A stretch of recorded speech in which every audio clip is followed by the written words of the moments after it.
faithfully conveying value and interpreting great books from around the world. Hello, this is Sally's Book Talk. Today, we'll be discussing The Great History of the Book, subtitled 6,000 Years of Evolution and Change. Do you know what forms books have taken throughout history? Feel free to share your thoughts in the comments section. As a book lover, do you know the complete story behind how books came to be? For example, early book pages were made from handcrafted papyrus. Covers were exclusively calfskin, and ancient illustrations might even be hand-painted. Even the unique scent of book glue tells stories about their creation. Today's book takes us through 6,000 years of bibliographic evolution, telling the story of how books developed from nothing to what they are today. The author is British scholar Keith Houston, who has extensive research expertise in linguistic symbols and ancient texts. He published his research articles on his personal website, and due to their popularity among readers, they were eventually compiled into this book. The book consists of 4 sections exploring different aspects of book history: paper, writing, illustration, and binding. My explanation today will also follow these 4 parts. First, let's discuss how paper books originated with the invention of writing media in ancient Egypt. Starting from 4000 BC, people in the Nile Delta cultivated papyrus plants and used them to make papyrus paper. Papyrus had diverse applications, used for boat construction and making nautical ropes. In religious ceremonies, papyrus crowns served as decorative items. Among these uses, papyrus paper production endured the longest and remains the most familiar. Moreover, papyrus was far more crucial to Egyptian civilization than golden masks, pyramids, or mummies. Its invention process remains partially unknown. We only know for certain that papyrus paper was invented around 30,400 BC.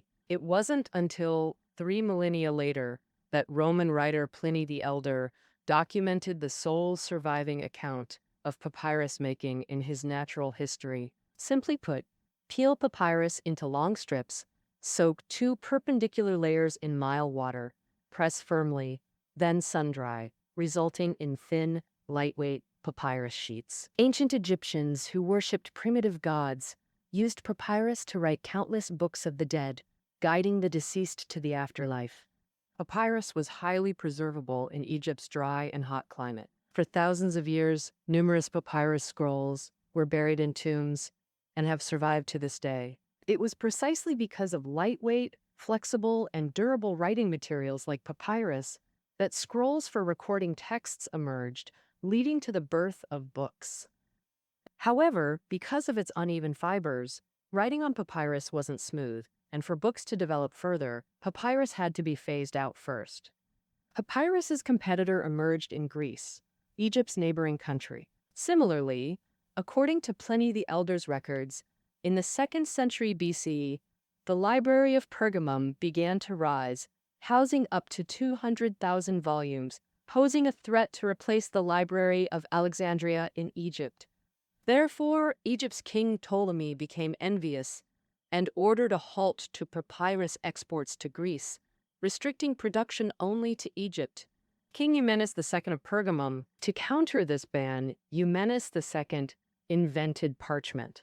Although parchment's invention actually dates back to as early as 2550 to 2550 BC, with records in Egyptian texts of using leather as a writing medium. Compared to papyrus, parchment has a surface that is neither transparent nor has raised fibers that hinder writing, making it a more perfect writing material. Additionally, parchment is more durable. Torn parchment can be easily stitched, and holes can be punched with an awl to string it together with rope. And these advantages allowed parchment to quickly replace papyrus and become widely popular in medieval Europe. Parchment became the favorite writing tool for monks in composing religious, literary, and scientific works. However, parchment's drawbacks are as significant as its advantages, namely its complex production process and high cost. What replaced parchment was paper, invented by the Chinese around the 1st century BC. Paper's birth in China was no accident. Before paper's invention, ancient Chinese books used various ready-made materials, such as bones and turtle shells, metal and clay, jade and wood. However, the most common writing materials were bamboo slips and silk, but since bamboo slips were too heavy and silk too expensive, society urgently needed a new type of writing material. In the year 105 AD, during the Eastern Han Dynasty, inventor Kai Lun first demonstrated his experimental creation, paper made from plant fibers. By pounding and crushing tree bark, hemp, and rags, soaking the mixture in water, using special molds to extract fibers, filtering out water, then drying the molds, traditional Kai Lun paper was born. Fragmented paper pieces found in watchtowers and tombs from the 2nd century BC reveal when ancient Chinese invented paper. This actually predates Kai Lun by 2 centuries, proving he was an innovator rather than the original inventor. For 2 millennia, this paper-making tradition continued uninterrupted, with Chinese culture's emphasis on written records driving constant innovation in Kai Lun paper techniques. And so how did paper born in the East spread to the West? Ancient China refined paper-making while fiercely guarding its technical secrets. In 751 AD, the Abbasid Caliphate's army, blocked from expanding into Europe, turned eastward into Tang Dynasty territory. But this triggered a massive conflict with Tang forces known as the Battle of Talas. The Tang army suffered defeat. 50,000 soldiers perished, and many captives, including paper-making artisans, were taken. These craftsmen later settled in Samarkand, Central Asia, enabling paper-making spread through the Arab world. Arab artisans refined and transmitted the technology westward. By 1150 AD, Europe's first paper mill emerged in Sativa, Spain. Europeans improved traditional methods by mechanizing pulp stirring with wheel-driven beaters. Stone processing was replaced by water-powered hammers. Heating pipes installed in mill walls and floors dehydrated wet pulp efficiently. These innovations drastically reduced production costs, giving paper decisive price advantages over parchment and leading to its dominance. In 1830, French inventor Louis Robert created the Fourdrinier machine, producing seamless, continuous paper rolls. In 1844, German inventors Keller and Voitiler pioneered wood pulp paper using cheap timber instead of scarce linen rags. Modern paper mills are typically built near rivers to conveniently pump water into pulp vats for giant Fourdrinier machines.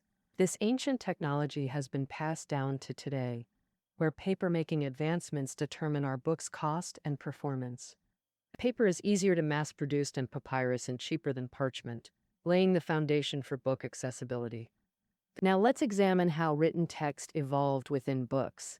Around 6,000 years ago, Sumerians in Mesopotamia invented the world's earliest writing system, cuneiform. Early writing was primarily used for record-keeping. About 5,100 years ago, ancient Egyptians created their own hieroglyphs. To record text on papyrus, Egyptians invented reed pens and ink. Reed pens were made by softening reed ends with stones before sharpening them. Egyptian scribes often carried 2 stone, wood, or ivory palettes strung together over their shoulders. The palettes had ink-mixing grooves and brush slots, enabling writing anywhere. The English alphabet actually evolved from ancient Egyptian writing over 4 millennia. While letter forms flourished, writing technologies saw little innovation, and Greeks and Romans continued using ancient inks for writing. Later Europeans developed iron gall ink specifically for parchment. For centuries, books were painstakingly handwritten this way, until printing presses revolutionized everything. In 1450, Johannes Gutenberg, hailed as the father of printing, produced a Latin textbook called Ars Grammatica in Germany. This slim 28-page booklet was Europe's first printed book. However, although Gutenberg holds the title, he wasn't actually printing's inventor. Archaeological evidence shows Mesopotamians used stone seals on pottery around 6,500 BC. Printing's precursor? Gutenberg wasn't even movable type's pioneer. China's Baisheng preceded him by over 4 centuries. Unfortunately, apart from Xin Kuo's brief mention in Dream Pool essays, no physical evidence of Baisheng's invention survives. Not until the Yuan dynasty did Long Zhen document movable type techniques and successfully print books. However, ancient China's extreme pursuit of ink quality ironically became an obstacle to improving printing technology. Although Chinese ink was essentially similar to ancient Egyptian and European ink, the Chinese elevated its quality to new heights. This water-based ink made from carbon black and gelatin appealed uniquely to calligraphers but couldn't adhere well to metal or porcelain, resulting in blurry printed patterns. Additionally, Chinese rice paper was too fragile to withstand printing pressure. Thus, printing required gentle brushing instead of mechanical pressing, combined with the enormous Chinese character set demanding extensive time for carving movable type, all hindering its widespread adoption. Gutenberg's brilliance lay in successfully solving these problems. If ink didn't meet printing needs, he searched everywhere for suitable alternatives. If hand-carving type was too costly, he devised molds for mass production. If greater pressure was needed for good prints, he selected tools and paper that could endure it. While not printing's father, Gutenberg was indeed its midwife. After Gutenberg, printing presses spread rapidly across Europe, revolutionizing book production. The West's relentless drive for innovation perfectly manifested in printing press evolution. In 1772, Swiss type founders designed an all-metal press. Later, Britons created the first lever-operated iron press, making imprinting effortless. In 1814, British inventor Koenig used an automatic press to print the Times newspaper. Thereafter, increasingly efficient and reliable presses emerged. Finally, in 1863, American inventor Bullock created a steam-powered press producing 12,000 newspapers hourly. Now typesetting couldn't keep pace with printing speed, shifting technological focus to typesetting machines. The earliest typesetting machine was invented by American Page in the early 1870s. With Mark Twain's funding, Page repeatedly improved his invention, resulting in an intimidatingly complex final product. This machine consisted of over 18,000 parts, automating typesetting, alignment, and disassembly with just one operator. Ultimately, it proved to be an exquisite failure, quickly superseded by simpler devices. Why bother disassembling and storing type when you could melt and recast it?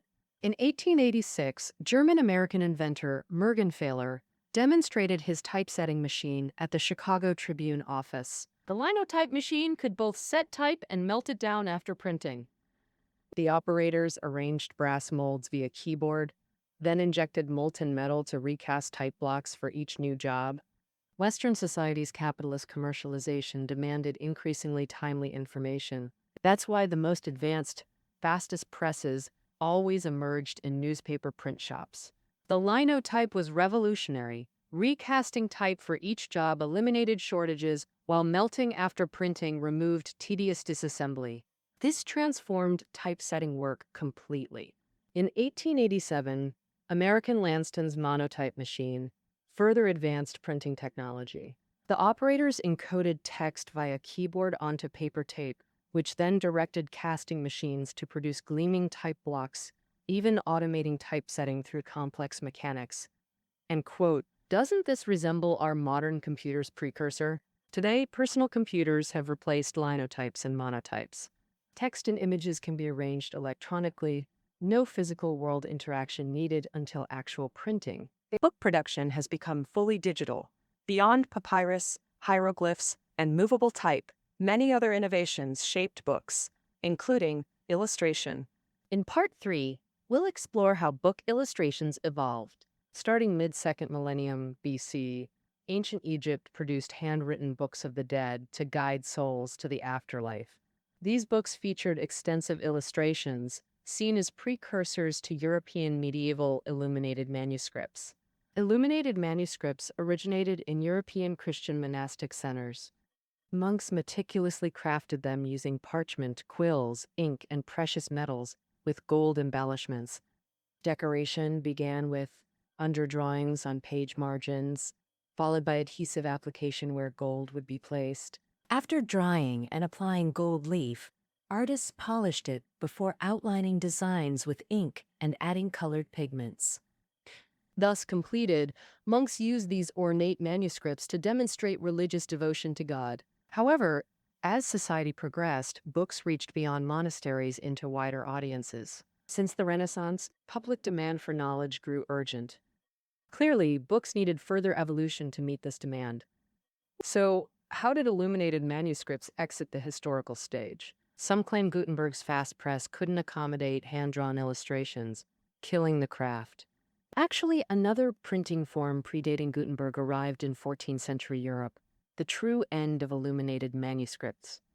Marco Polo recorded printed paper currency circulating in Yuan Dynasty China. Dunhuang manuscripts show China used rubbing techniques to reproduce stone inscriptions since at least 654 AD.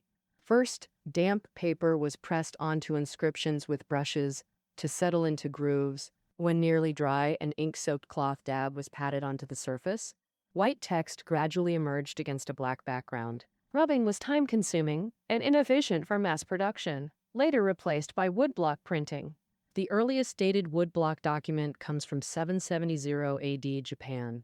This relief printing method involved carving raised characters on woodblocks, inking them, and mass-producing Buddhist texts. The Diamond Sutra discovered in Dunhuang, produced in 868 AD, is the oldest surviving printed book, and the first with illustrations, proving images could be carved onto woodblocks for printing.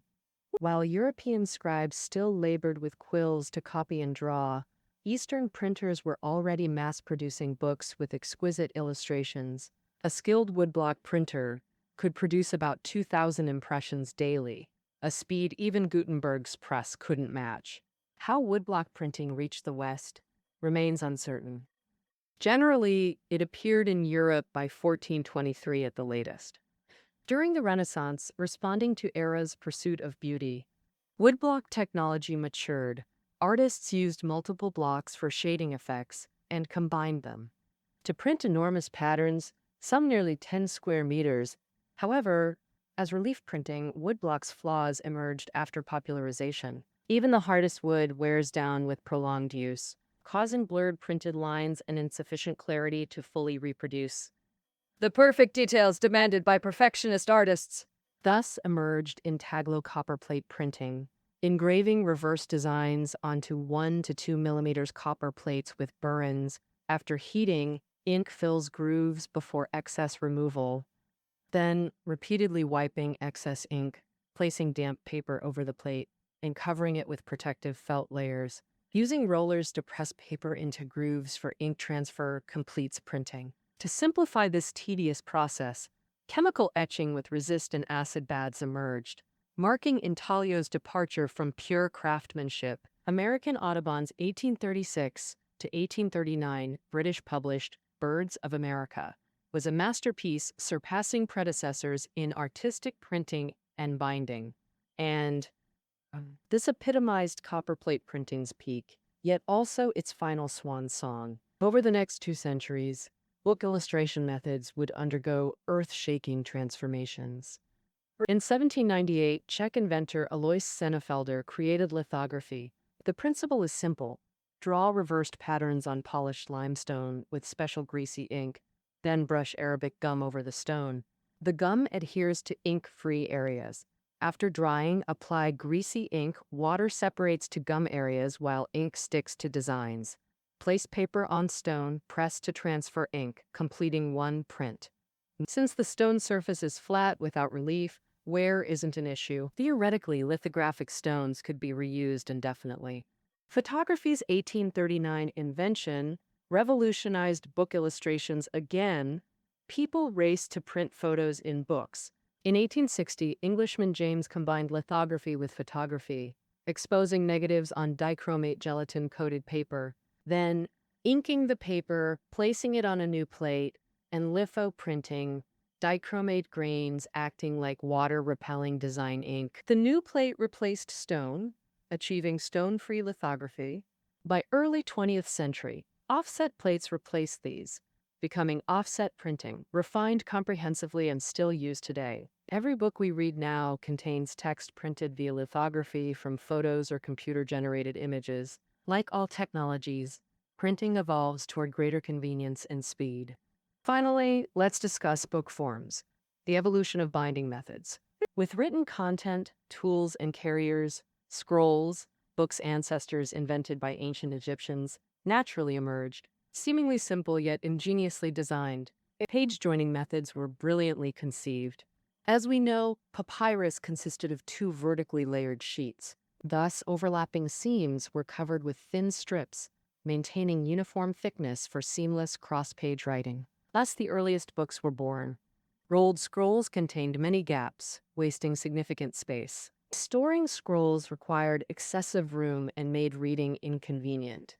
Due to these flaws, papyrus scrolls were destined for obsolescence, replaced by codices. The earliest codex was discovered by archaeologists in 1896 within a trash heap. British archaeologists found a papyrus fragment titled Sayings of Jesus in an Egyptian village dump. Thin paper reinforced scroll seams where joints would be exposed. Text flowed seamlessly from front to back, confirming it was a page from a carefully crafted book. Even Greek page numbers remained visible in its upper right corner. Dating from around 200 AD, this is the earliest confirmed codex. The 1945 discovered Nag Hammadi codices are the earliest intact bound books with covers. Contemporaneous Crosby-Shoyan codex used multi-gathering binding, folded sheets, folios sewn at spines, forming gatherings, marking new book formats. The 698 AD St. Cuthbert Gospel advanced this by standardizing 4 folio gatherings.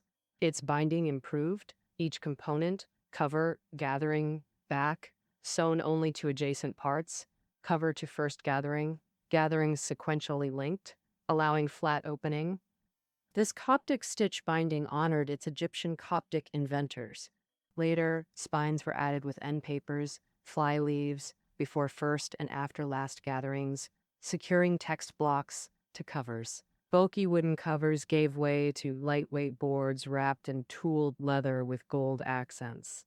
Today we can still buy books bound with traditional Coptic stitch. The famous moleskin notebooks are prime examples. Nowadays, though, most books use perfect binding. Gatherings aren't sewn, but trimmed at the spine edge and glued with rubber solution. At Journey's End, we've arrived at today's bookbinding form. For over 6 millennia, humanity has repeated writing, printing, and binding, constantly breaking traditions and innovating to create books. Complex, yet accessible marvels of charm. Books are ultimate guides through technological civilization's history. They themselves carry humanity's relentless pursuit of progress. After today's journey, do you see your books differently now? Share the grand history of great books in the comments. That concludes our book interpretation. Notes below. See you next time.